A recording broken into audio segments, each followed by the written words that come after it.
ഏതാനും ശ്ലോകങ്ങൾ ഞാൻ വിവർത്തനം ചെയ്ത് പ്രസിദ്ധീകരിച്ചിട്ടുണ്ട്. അത് കഴിഞ്ഞിട്ട് ഇപ്പോൾ 25 കഥകളുടെ ഒരു സമാഹാരവും പ്രസിദ്ധീകരിച്ചു. അതിങ്ങനെ പോകട്ടെ. ഇന്നിവിടെ എനിക്ക് അവാർഡ് തന്നപ്പോൾ ഇവിടെ പറഞ്ഞത് അന്തിമേശ്വരൻ എന്ന കൃതി, അത് ജ്ഞാനപീഠം നേടിയ പ്രതിഭ റായിയുടെ ഒരു നോവലാണ്. ആ കൃതിക്കാണ് ഈ അവാർഡ് തന്നിരിക്കുന്നതെന്ന് പറയുന്നു. അപ്പോഴും എനിക്ക് സന്തോഷമേ ഉള്ളൂ. ആ കൃതി പ്രസിദ്ധീകരിച്ചത് ഡൽഹിയിൽ നിന്നാണ്. ഡൽഹിയിലെ NBT National Book Trust of India അവരാണത് പ്രസിദ്ധീകരിച്ചത്.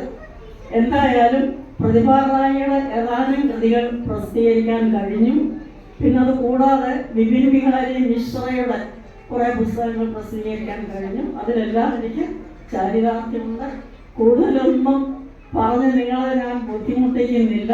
എന്നെക്കുറിച്ച് ഇവിടെ കാര്യമായി സംസാരിച്ചു, എല്ലാവരും കേട്ടതാണ്. ഞാനൊരു സാധാരണ സ്കൂൾ അധ്യാപികയായിരുന്നു. വായന കൊണ്ട് വളർന്നു എന്ന് വേണമെങ്കിൽ പറയാം.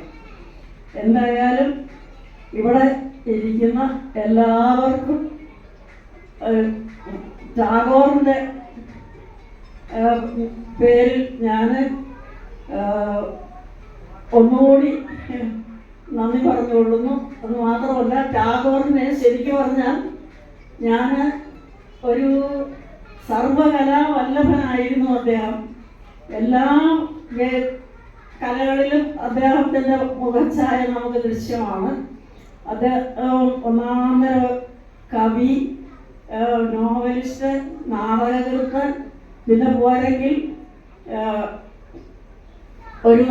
അതെല്ലാം ഉണ്ടെങ്കിലും അതിനേക്കാൾ ഏറ്റവും കൂടുതൽ പറയാനുള്ളത് അദ്ദേഹം ഒരു മനുഷ്യ സ്നേഹിയായിരുന്നു എന്നുള്ളതാണ്.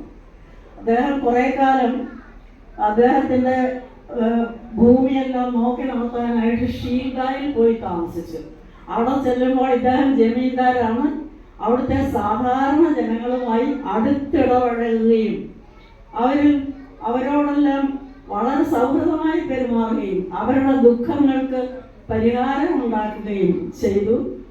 അപ്പോൾ അദ്ദേഹം ആഗ്രഹിച്ചത് മനുഷ്യരെല്ലാം ഒരുപോലെ സുഖമായി ജീവിക്കണമെന്നായിരുന്നു അദ്ദേഹം ആഗ്രഹിച്ചത്. മാത്രമല്ല, നമ്മുടെ ഇടയിലുള്ള ഈ ജാതി മത ഭേദങ്ങളെല്ലാം ഇല്ലാതാക്കാൻ അദ്ദേഹത്തിൻ്റെ എഴുത്തിലൂടെ പരമാവധി ശ്രമിച്ചിരുന്നു.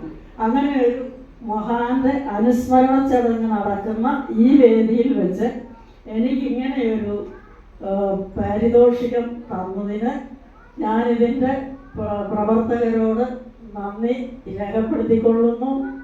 അതുപോലെ ഇവിടെ ഇരിക്കുന്ന എല്ലാവർക്കും ഒരിക്കൽ കൂടി നന്ദി, നമസ്കാരം.